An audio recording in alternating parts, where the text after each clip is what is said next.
It doesn't matter what kind of wood you use. I mean, when wood is in contact with dirt, it's eventually going to rot. I'm always going over to Nick's office and saying, hey, can we stretch over into this county? Yeah. And it's kind of a running joke. I try to get us as far out as we can and still provide, the service that we expect from ourselves for our customers. It takes a team, and there's multiple different departments. Everything has to have a process. That's how it works. So we're not a cost plus builder. Mm-hmm. We're a square foot type builder. So by the time you go through that onboarding process and we get all the questions answered, we get all the details down, we get everything we need of the cost of everything down to the penny, and you get that proposal, that's how much it's going to cost.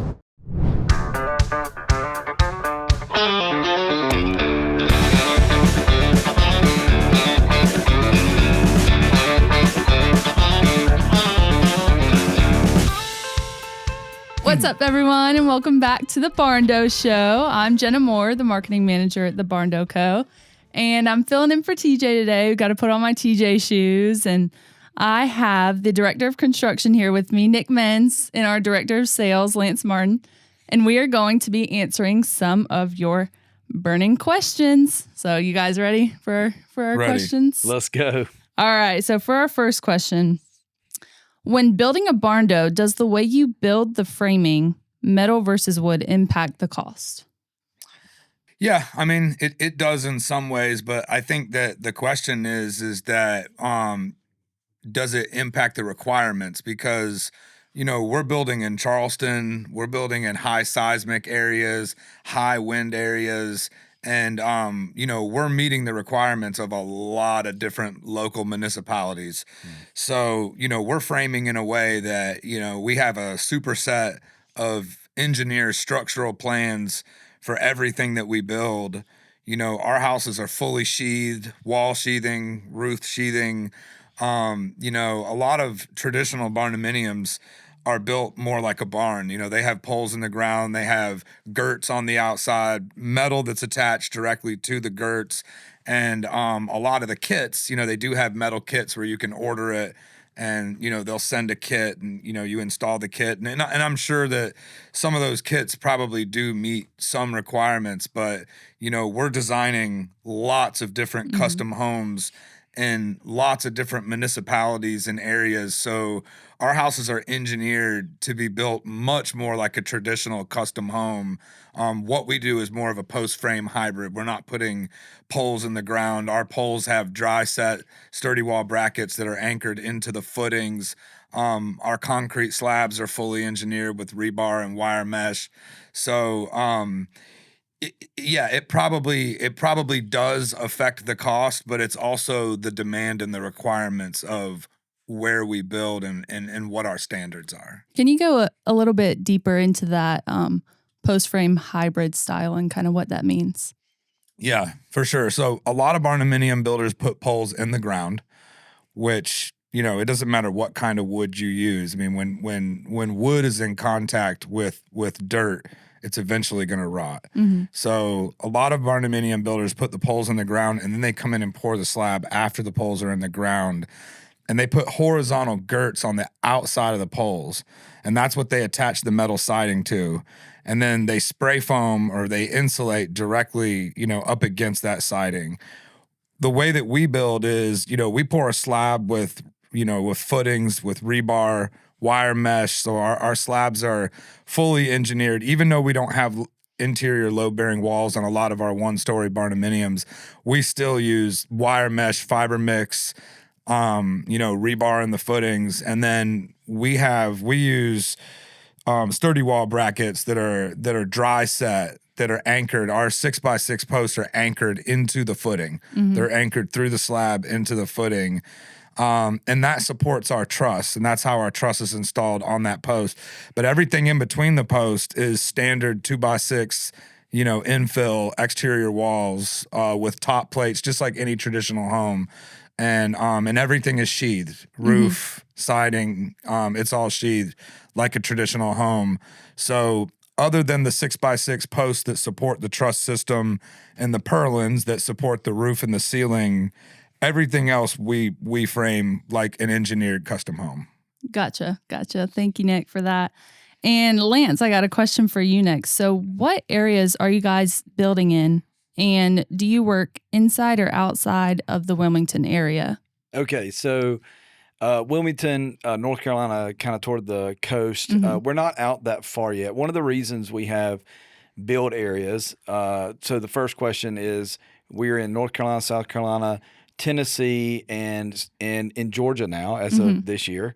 We're going into Georgia on the South Carolina side. And but one of the reasons we pick certain counties is being able to service our people and making sure that we are able to give them the full, scope of service. If we go too far out and our PMs have to drive, project managers have to drive, 2 hours one way, it starts to become a problem. So Right. we really are strategic on our counties, and you can on our website you can go to like the barndoco.com and locations, and you can see exact what counties that we're in and the ones that we're kind of looking at to expand into, but not all the way to Wilmington yet. But we cover almost all. I would say, what do you think? 90% of North Carolina. 90%. We're 100% South Carolina now, except for a few down toward Georgia. But we try to get as expanse as we can and move into places as we can, and we stretch. I'm always going over to Nick's office and our guy Billy and saying, "Hey, can we stretch over into this county?" Yeah. And it's kind of a running joke, but I try to get us as far out as we can and still provide, the service that we expect from ourselves for our customers. So talk about that a little bit more about expanding into those counties that are kind of on the edge where we don't technically build in. So how does that process work? So if it's close to the line of one of our counties, and it just depends, it all depends on like the amount of work, right? If we have a project manager that already has a lot on his plate, we don't stretch them, because the more we stretch our project managers, the service declines for the customer. So we kind of forecast and look at how many jobs they have coming down the line. Sometimes we don't go into counties because it's very difficult permitting, and it's just not worth it. We just recently decided, there's a lot of counties that are they're on the coast, but a portion of them are just like on islands. Yeah. Just to get stuff out there, we can't do it. So the best thing to do is just have that appointment, create the appointment, ask the questions with one of our consultants. They know where we can go. They know what we can do. And we're always looking at areas that we can expand into. It's just a matter of, like, do we need to hire another project manager for support, or does that one project manager have the ability to stretch out that far? Yeah. But our maps are we're pretty liberal with where we'll go. But yeah, that's kind of how we determine, where we're going. So even if you don't see that we're on your map, then still reach out to us anyways, because we might be able to find a way to help you. If it's build your close. dream. All right. So next question is for Nick, and it is: how many employees do you guys have in total to complete the amount of homes you do per year? That's a really good question. Yeah. So, it takes a team, and there's multiple different departments, and, everything has to have a process. That's how it works. So, from a production standpoint, once the contract is signed, the proposal's signed, and everything goes into finance, there's two people that we have in permitting. One that's the head of permitting, and then we have someone that works with her, and they deal with all the things that the county needs for permitting. They order a site plan. Different counties require different things. And then we have a purchasing team. So we have a purchasing team that goes through, they look at all the specifications of what the client picked, and they procure labor and materials for that job to try to crunch lead times and stuff like that. And then I have a management team that helps coordinate. So I have a field operations manager, and then I have a production manager that are also at the corporate headquarters, and they kind of help coordinate the pre-construction meetings. And it's just different measures of quality control on making sure that we have all the files we need, all the documents we need, that permitting has what they need to pull the permit, purchasing has what they need to purchase the house properly. And then we have project managers, based on demand and volume. So some markets we might have 3 project managers that cover, 5 or 6 counties. And then some areas we have one. Like in the Midlands, we have one guy. And He's a killer. He's awesome, we call him the nomad. And then some markets we have 2, and then I have a warranty guy too, and everybody kind of works together to help with the warranty. So after the build, he keeps up with all the claims coming in and organizes it, and then the project management team helps. So there's a lot of people at the office that are of assistance, but generally a market has anywhere from 2 to 3 project managers in the field that cover a section of a territory. Mm-hmm.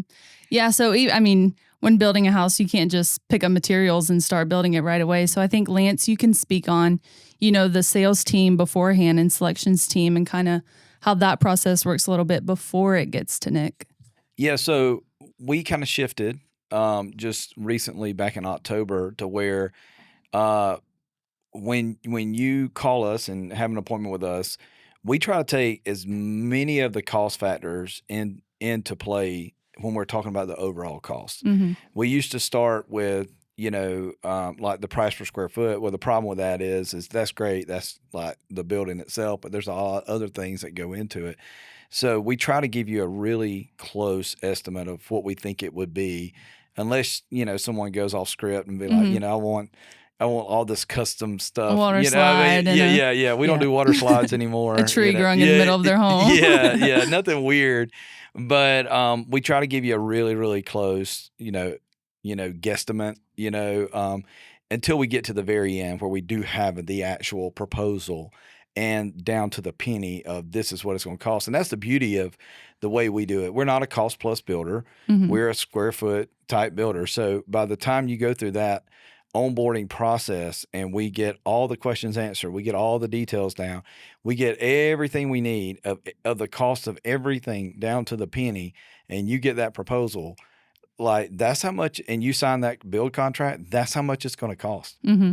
And that's a win for the customer, because years ago, before I came to Barndo, I built a house, and during that time, like lumber prices just skyrocketed out of nowhere. Mm-hmm. Well, I as a homeowner and the one paying for it, like I didn't finish one of my bonus rooms. Mm-hmm. I didn't, because it was gonna cost more than what I was budgeting. Yeah. The beauty with us is, like, that contract price, that's what we're building it for. Mm-hmm. We're ready to rock and roll. Yep. You go through that process with us, and we get it down to what exactly it's going to cost. If you don't change anything during the build, which we don't want you to change anything during the build, but if you don't change anything, that's what it's going to cost. And we're ready to rock and roll, and we're ready to build your house, because we don't want any prices to go up. Yep. Right. So, because we can't control that. Yep. So it's a benefit to the customer all the way around. The way we do it, and that's why we went out a lot when people are shopping builders. They like knowing exactly how much it's going to cost. Mm-hmm. Yep, and I know we've said it many times on here before, but onboarding is now free. And yes, so getting into the process, it's a lot easier to get to that final price. Yeah. So that's awesome. Well, the market demanded it, so we had an onboarding fee for a while, because there's a lot of work that goes in to getting a customer all the way through everything that we need to do, so that we can hand over after a contract signed plans to production and say, this is what it's going to be, right? I mean, it goes from a dream to a very specific mathematical equation that we hand over to them, and then they have the plans, and this is what we're building, right? Mm-hmm. So it takes a lot to get to that point. And now we're at a place, because we've grown, and we don't have to charge for that up front. And we want to earn your business. We'll show you exactly what it means to build with us. Mm-hmm. And it used to be, there was a fee for that because there's so many man hours. But now we're at a place where we can do all that for you and go along the journey with you. And we believe, and we know because we've seen it, once you go through that, you're going to want to build with us. Yeah. Right. And now the way that we're estimating the cost and building in, like, land development, we know about what it costs, like percentage wise per build. So we'll put a placeholder in there and say, hey, look, we think it's going to be this. So when you get to the end, we've even had some come in under what we estimated. Yeah. And they got everything they want. So that's a wonderful part of the way we're doing it now. You can onboard and you can go through the process. The only criteria is we want you to have your land or have a claim on your land. Like some people are doing a one-time close. They have a contract on it or something. But basically, we want you to have a land claim and we want you to be pre-approved. We want to know that you financially can do this. We're not going to put man hours into this unless you have some kind of pre-approval from a bank or, maybe, I mean, I'm sure Nick's like loaded rich. He's got money just sitting everywhere. Maybe you just show us in your bank account, hey, I've got it. This is what we're going to do. We just want to know that if we do the work and if you want to build with us, we're not stopping. Yep. Like we're ready to sign a contract and build. And go. And that's the only criteria, which is phenomenal. We've had so many more people respond to that. Yes. Now, because there wasn't a paywall at the beginning, and they're happy. And I love it. I absolutely love it. Yeah. So, it's a much smoother process. Smooth. Yeah. It's awesome. Yeah. The Barndo Show is sponsored by the Southern Farmhouse Collection by the Barndo Co. If you are in the market for a new home, and maybe you've explored the Barndominium side, but you need more space for your dollar, and you're limited by budget, check out the Southern Farmhouse Collection. What we've done is took a traditional build style, applied it to all the tried and true and loved and cherished Barndo Co. plans. You can check out more details about the SFH Southern Farmhouse Collection at thebarndoco.com. Going back over to a construction question, Nick, why are you using open cell spray foam and not 2-pound closed? It's a good question. And before I answer this question, let me preface, I am not a insulation professional. I can just give you our reasons. So, before we were sheathing houses in the very beginning, when we were framing with, exterior girts and using a thicker gauge metal, we were using we were using closed cell spray foam. But now that we sheathe our houses, we use open cell spray foam. One, it's more cost effective. Two, the research that I have done says that it is better sound dampening. It expands better. So there are a lot of reasons. And even with an ERV in the attic, which brings, it basically brings fresh air in. Closed cell, I mean, it makes everything airtight. So from my perspective, we do a lot of houses with gas furnaces, gas fireplaces, gas appliances. Having open cell, which breathes better and is, like I said, from what I have read and what I have heard, better sound dampening. It's a better standard for us. Also, the regions where we build aren't necessarily as cold as some of the regions where I believe that closed cell insulation is more popular. Because most of the houses built around here have blow-in insulation in the attic with open, open ridge vent on the roof and open soffits, and our houses are fully encapsulated. But I do think that using open cell insulation is kind of a happy medium between having something that's a little bit breathable, but giving you that full envelope for your home. So that's why it's our standard. And how would you compare it to bat insulation, and how is it better or not? It's just different. So normally when you bat a house, you're not insulating the roof decking. So you're insulating the walls and you're insulating the ceiling. So whether you're batting the ceiling or batting the walls and doing blow-in insulation in the ceiling, which would actually be up above the sheetrock in the ceiling, like I said, you have vented soffits. The ridge vent on your roof is vented, so your attic just breathes. As far as efficiency, spray foam insulation is much more airtight, and it is more efficient as far as heating and cooling and stuff like that. A lot of it is cost. I mean, Yeah. it is cheaper to use bad insulation, and I think that's one of the things that makes the Barndo Co. so great is there's a lot of stuff that we have as a standard to where we could put a lesser product in there and call it our standard, but the floor of what we consider our standards is pretty high. Yeah. But a lot of it's cost and preference. Yeah. Gotcha. That's great. Thank you. And so now we have our last question. Do you only price by heated square footage? And what is the average price per square foot? Okay, so Great question. great question. This question comes up a lot because if you're in Barndominium groups online or something, that's the number one. What is it a price per square foot? But it's a loaded question because there's so many other factors. But yeah, everybody starts at a price per square foot. It just depends on for us, it depends on where you are. So for an example, the heated price per square foot is just the home itself, right? And then you have a price per square foot for porches and garages and those sort of things, right? So, the biggest problem we were having before is we would say, oh, this is our price per square foot. And people would go and look, well, I can build this floor plan for this, but then they weren't adding in the porches. Well, a wraparound porch of a 2,000 square foot house is not cheap. I mean, we've got one that's got a huge, massive porch in Magnolia. It's a beautiful home, but literally the porch goes all the way around. Yep. And it's like, it's expensive just for the porch. And I've shown sales people go in there and take that off because they may just love the Magnolia with just a small porch. And that takes it all into a whole nother price category. So it's a loaded question because now we ask a lot of questions and we can modify like some little things, like maybe we took that big porch off and just put a little one on. So now you can get into some other homes, right?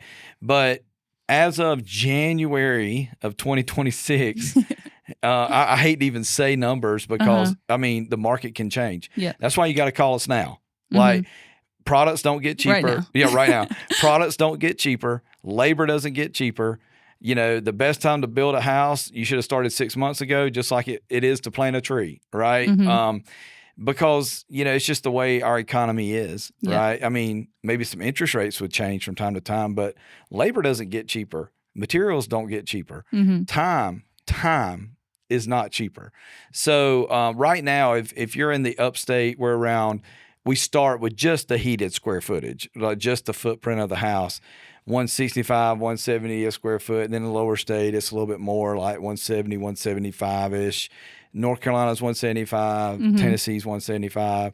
I think Georgia, we're still at 180, 185 because we're moving into that market. The more builds we have, the more we tighten up the screws on the prices and kind of dial them in.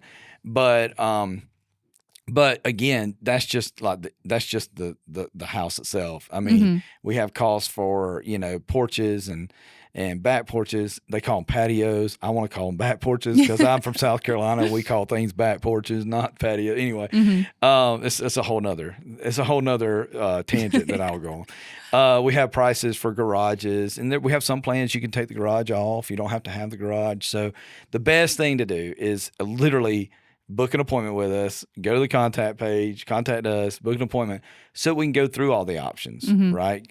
Dream, go to the page and look at our floor plans and dream a little bit. We also have custom options. Yeah. We have SFH. That's a more traditional build that is some of our popular Barndos. And they're a little bit more economical because we're not using 2x6s. We're using 2x4s. And we do have that starting price on our website. Yeah, we have the starting price for those, like complete starting price there. So we use batten insulation instead of spray foam insulation. I mean, and they're beautiful homes. We have built several of them. We love them. Our customers love them. Vinyl siding, asphalt shingle roofs. Yeah, and you can upgrade. You can do a metal siding. It can look more like a Barndo if you wanted it to, right? So we have so many options online, and the key is when you call us and we go through that, we're going to have a conversation. We're going to dream with you. We're going to ask you what you're looking for, and then we're going to try to get you into the home that you're looking for your budget. Hopefully we can. But the way we do it now, by making sure we include like all the like the general things like the land development and all that. Like we try to give a good estimation. So it's not just that price per square foot and then your sticker shock later. Again, like we said earlier, we've had a few come in that was a little bit under what we estimated. Yeah. That's our dream. Our dream is to help you have a reasonable dream, right? Something you can actually get into one day, right? And there's a lot of people who get sticker shock in general about how much it costs to build because they haven't done anything for 20 years, right? Or they've never built before.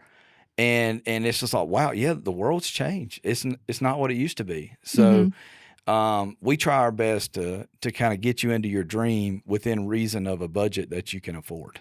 Well, speak about the tool that you made your sales team a little bit and how useful that is for our sales team to give clients those really, I guess, not really average numbers, but close to what they could be spending. Yeah, I mean, so, there's just an evolution of companies, right? So as we started to evolve, we started seeing, as we grew, we started seeing the people with sticker shock because, again, we were having that price per square foot conversation, not the overall estimated cost of what it means to build, right? Because there's a lot of other things that go into it. And I just didn't think that was fair. I mean, if you talk about Disney World for 6 months with your kids and then it comes to, buying the tickets and going and you say, well, I'm sorry, only one of y'all can go. Yeah. Sorry. I mean, it's pretty disappointing, right? So we just tried to be more reasonable of, this is what it is. So, I built a tool that kind of takes all those costs automatically in. So when they pick a plan, so they can quickly jump from plan to plan while they're on the phone with you. And it's calculating all that kind of stuff and giving you a real good, estimated cost, as long as nobody gets crazy on us, Yeah. And then sometimes, I mean, hey, you get out there and grading is less than what we estimated because maybe you had a big footprint of a house and it just wasn't as much as what we could have estimated. Or maybe, you got in there and there was something weird in the ground and we didn't know till we got there and it comes in a little above. But we're closer now than we've ever been. And to me, that's the key. Yes. Is to give you on the phone with us when you're talking a reasonable expectation of what it means to get into your dream home so that and there's no sticker shock. Awesome. Well, that is all the questions that we have for today. Thank you guys for watching. And if you have any more, feel free to leave a comment on this video down below. And while you're there, make sure you subscribe for more awesome conversations around all things Barndo. If you want to see more Q&As answering questions from people just like you, check out this video right over here and we will see you in the next one.